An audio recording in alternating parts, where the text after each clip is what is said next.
Hello everyone, welcome to G centric. और inverter में एक बेहतरीन इंपॉर्टेंट चीज ये है कि वहां पर हम हमारे वोल्टेज, जो आउटपुट वोल्टेज है उसको कंट्रोल कर सकते हैं अलग अलग फिल्टर, अलग अलग टेक्निक से।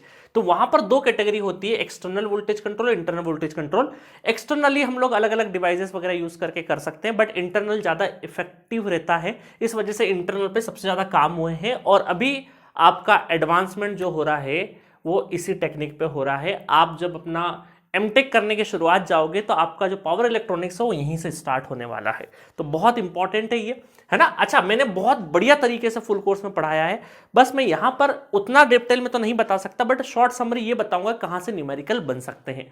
ठीक है, अब देखो यहां पर इंटरनल वोल्टेज कंट्रोल में single pulse with modulation, multiples with modulation, जिसको हम बेसिक से एडवांस सिखाया हमने। फोरियर एनालिसिस मैंने अलग से बहुत डिटेल वर्जन में आपको कराया है। हालांकि ये पूरी डिटेल वर्जन की आपको आवश्यकता गेट के लिए बहुत इंपॉर्टेंट नहीं है, बट समझने के लिए बहुत इंपॉर्टेंट है। फिर हम लोगों ने साइनोसॉइडल में, साइनोसॉइडल पल्स विथ मॉड्यूलेशन में बाइपोलर और यूनिपोलर पल्स विथ मॉड्यूलेशन दोनों को देखा है। अब देखो क्या होता है कि अगर हम सिंगल पीडब्ल्यूएम टेक्निक देखें, है ना, सिंगल किस पे देख रहे हैं हम लोग, सिंगल फेस फुल ब्रिज पे। किस पे देख रहे हैं, सिंगल फेस फुल ब्रिज पे देख रहे हैं। तो यहां पर दो हम लोग सिग्नल लेते हैं, ये कंपैरेटर है। एक होता है कैरियर, आपका कैरियर सिग्नल, जो कि ट्रायंगुलर वेवफॉर्म जितनी भी होती है वो कैरियर होती है, और ये होती है आपके रेफरेंस। ये क्या होती है, रेफरेंस। तो ये कैरियर हम बनाते हैं और फिर रेफरेंस बनाते हैं, और इन दोनों को हम क्या करते हैं, कंपैरिजन करते हैं। यहां पे लॉजिक देंगे, लॉजिक ये देंगे कि S1 S2 जब ऑन होगा तो VC ग्रेटर देन VR पे होगा, और आइए मतलब दो तरीके के अपन ने लॉजिक दिए हैं, उस हिसाब से अपन आउटपुट निकालेंगे। तो यहां पर हमने देखा कि जब हमारा S1 S2 जब ऑन होगा, जब VC ग्रेटर देन VR होगा, तो यहां पर देखेंगे तो ये पॉइंट होगा जहां पर VC और VR दोनों बराबर है। इसके ऊपर जाएगा तो हमें आउटपुट देखने को मिलेगा, तो इतने यहां पे क्या होगा, आउटपुट देखने को मिलेगा। तो अल्टीमेटली दो हम एक कंपैरेटर यूज करके दो सिग्नल को कंपेयर कर रहे हैं और एक लॉजिक फिट बिठा रहे हैं उसमें। उस लॉजिक के हिसाब से ग्रेटर देन लेस देन वाला लॉजिक लगा के हम लोग क्या कर रहे हैं, कंपैरेटर का मतलब क्या है, कंपेयर करना दो सिग्नल को, और उस हिसाब से हमें आउटपुट, जैसे ही आपका सिग्नलिंग किस पे दे रहा है, स्विचेस के सिग्नल पे। स्विचेस का सिग्नल जैसे ही यहां पे हाई प्रोड्यूस करेगा, वन पुट करे मतलब हाई सिग्नल प्रोड्यूस करेगा, उसी टाइम यहां पे S1 S2 ऑन होंगे, तब हमें आउटपुट वोल्टेज प्लस VS मिलेगा, और फिर यहां पर जब नीचे की साइड आएगा तो माइनस VS मिलेगा। तो अभी तक क्या हो रहा था, फुल ब्रिज की अगर बात करें, सिंगल फेस फुल ब्रिज की, तो वहां पर कोई भी कंपैरेटर नहीं लगा था, तो ऑटोमेटिक स्विच ऑन ऑफ जब भी कर रहे हैं हम उस हिसाब से हो रहा था। बट हमने क्या किया, ऑन ऑफ के साथ साथ कंपैरेटर लगा दी, तब आपका जो सिग्नल है वो डायरेक्टली ट्रिगर नहीं करेगा, वो कंपैरिजन करने के बाद कंपैरेटर से होके निकलेगा। तो यहां पर ये जो 2D बोलते हैं, इसको हम क्या बोलते हैं, 2D। 2D को हम लोगों ने क्या बोला है, ध्यान देना, 2D को हमने बोला है पल्स विड्थ पर हाफ साइकिल।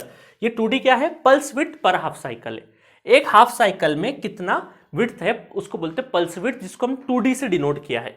तो अल्टीमेटली अगर हम इसका आरएमएस निकालें तो आरएमएस निकलेगा VS into 2D divided by pi. Out of pi में, है ना, क्योंकि आरएमएस निकाल रहे तो ऊपर आ जाएगा। तो यहां पर टाइम पीरियड क्या हो जाएगा, आउट ऑफ पाई में कितना कंडक्शन मिल रहा है 2D के लिए, और 2D क्या है, वेरिएबल है। क्योंकि ये जो विड्थ है 2D, इसको हम जितना यहां पर लॉजिक के हिसाब से या इनकी फ्रीक्वेंसी इसकी फ्रीक्वेंसी के हिसाब से, सिग्नलिंग की फ्रीक्वेंसी के हिसाब से अगर हम वेरिएबल बना देंगे तो यहां पर 2D भी क्या होगा, वेरिएबल। तो जैसा 2D होगा उस हिसाब से हम लोग यहां पर क्या कर सकते हैं, आउटपुट वोल्टेज को कंट्रोल कर सकते हैं। तो ये रहा सिंगल PWM टेक्निक। अब देखो यहां पर अगर फोरियर एनालिसिस देखें अगर हम लोग, तो यहां पर 4VS by n pi sine n pi by 2 sine ND sine n omega t, इसका मैंने क्या किया है, जनरलाइज एक्सप्रेशन भी लेके आया हूं मैं।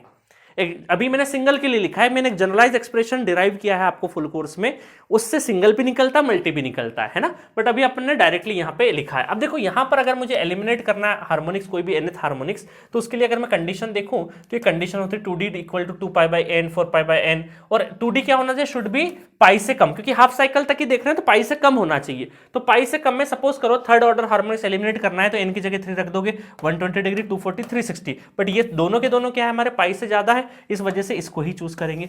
फिफ्थ हार्मोनिक्स को अगर एलिमिनेट करना है तो 2 पाई बाई 5, 2D की लेंथ कितनी होनी चाहिए, 2 पाई बाई 5 भी हो सकती है, 4 पाई बाई 5 भी हो सकती है, ये नहीं हो सकती क्योंकि पाई के ऊपर जा रही है। तो MSQ टाइप के क्वेश्चंस में इस तरीके से क्वेश्चन आपसे फ्रेम किए जा सकते हैं। ठीक है, उसके बाद हम लोगों ने G निकाला, तो फंडामेंटल अपन RMS का जब निकालेंगे तो ये G आ जाएगा, है ना। तो यहां पर भी G, क्योंकि 2D अगर वेरिएबल है तो G भी हमारा वेरिएबल हो सकता है। इसके पहले सारे के सारे जितने भी G थे, रेक्टिफायर हो चाहे इन्वर्टर हो, सब जगह फिक्स थे। बट यहाँ पे हम वेरिएबल बना सकते हैं। ठीक है, अब देखो इंटरेस्टिंग चीजें, अगर मैं मल्टीपल्स की बात करूं तो यहाँ पर देखो कैरियर सिग्नल्स क्या हो गए, ज्यादा हो गए, है ना, कैरियर सिग्नल्स आपके ज्यादा हो गए। तो आपको अब देखो एक हाफ साइकिल में कितने 3 पल्सेस मिल रहे हैं, 3 पल्सेस मिल रहे हैं। तो हमने क्या किया यहाँ पर समझना, 2D को हम क्या बोलेंगे, अब total pulse width in each half cycle. अभी तक सिंगल पल्स था तो हमें टोटल लगाने की जरूरत नहीं थी, अब अगर मल्टीपल आ गया तो हम क्या करना, 2D क्या है, टोटल है भाई, तो एक कितना हो जाएगा, 2D/n हो जाएगा। तो एक 2D अगर 1 के लिए 1 पल्स की बात करें तो ये 2D क्या है, टोटल पल्स विड्थ क्या है, टोटल पल्स विड्थ। तो 1 पल्स में तो 2D रहेगा, टोटल भी वही और एक ही वही है। बट अगर 3 पल्स हो गए तो कितना हो जाएगा, 2D/3। और इस 3 को मैं जनरलाइज लिखूं तो क्या हो जाएगा, 2D/N। n क्या है, number of pulses in each half cycle.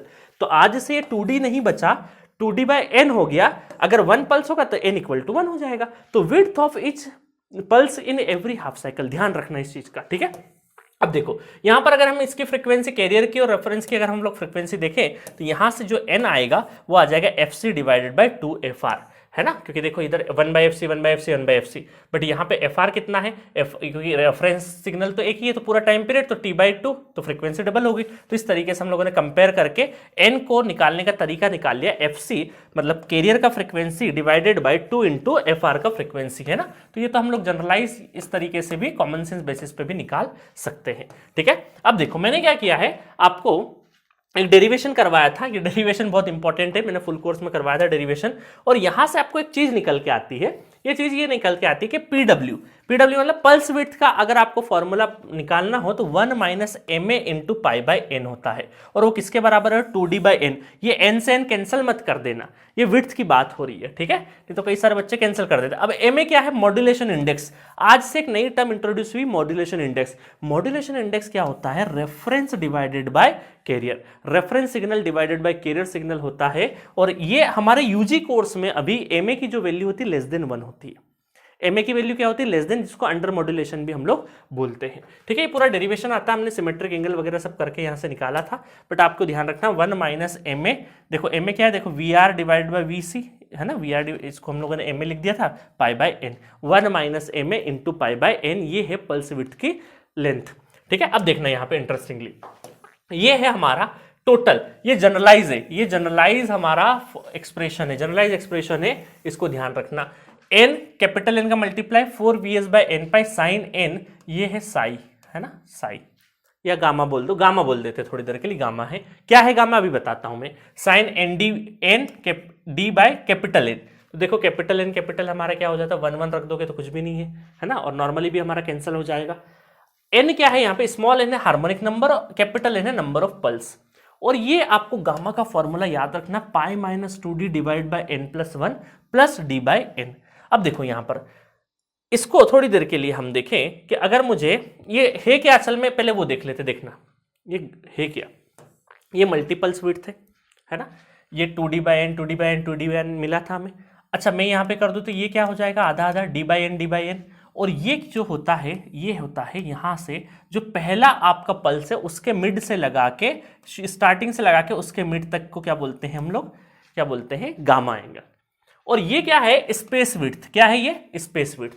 ये आपका पल्स का विड्थ है, और ये जो खाली है उसको क्या बोलते हैं, स्पेस है ना खाली, तो हम क्या बोलते हैं, स्पेस विड्थ। क्या बोल देंगे, स्पेस विड्थ। तो एक हाफ साइकिल में आप देखो कि 1 2 3 आपकी पल्स विड्थ है, और स्पेस विड्थ कितनी, 1 2 3 4 स्पेस विड्थ है। तो हम ये मान के चलते हैं थोड़ी देर के लिए कि 2D/n क्या है, each pulse width in every half cycle. और हम ये बोलेंगे कि गामा एंगल अगर मुझे निकालना हो तो गामा एंगल क्या हो जाएगा, समझना ध्यान से, सॉरी स्पेस विड्थ निकालना है मुझे, क्या निकालना है, स्पेस विड्थ निकालना है अगर मुझे, तो ये हो जाएगा गामा में से d/n को माइनस कर दे, गामा में से d/n को माइनस कर देंगे तो each space width in every half cycle. तो टोटल स्पेस विड्थ कितनी होगी 4, और total number of pulse width कितनी 3। तो 3 को अगर हम n मान रहे हैं तो इसको हमें n+1 मानना पड़ेगा, n+1 मानना पड़ेगा। तो ध्यान देना, ये गामा है क्या, गामा स्टार्टिंग से लगा के पहला विड्थ तो उसका मिडिल तक, तो स्पेस विड्थ अगर मुझे निकालना है तो गामा माइनस d/n करना पड़ेगा, है ना, बहुत इंपॉर्टेंट है यहां से। अब देखना यहाँ पे each in every half cycle, every half cycle में अगर हम देखें तो एवरी हाफ साइकिल में आपको ये जो है, ये हमारी क्या है, स्पेस विड्थ, और ये हमारी क्या है, पल्स विड्थ। तो स्पेस विड्थ कितनी है 4, और पल्स विड्थ कितनी है 3 और किसके बराबर, एवरी हाफ साइकिल की बात करें तो पाई के बराबर। तो यहां से ही ये फॉर्मूला जनरेट होके आता है कि gamma equal to pi minus 2d divide by n plus 1 plus d by n। बहुत इंपॉर्टेंट है। अब चलते पुरानी पिछली स्लाइड पे। अब देखो यहां पर ये फॉर्मूला अपन कैसा आया बता दिया मैंने, जनरलाइज एक्सप्रेशन। अब देखो यहां पर अगर मैं सिंगल पल्स की बात करूं तो n equal to 1 gamma equal to pi by 2, क्योंकि सिंगल पल्स में क्या हो जाएगा गामा।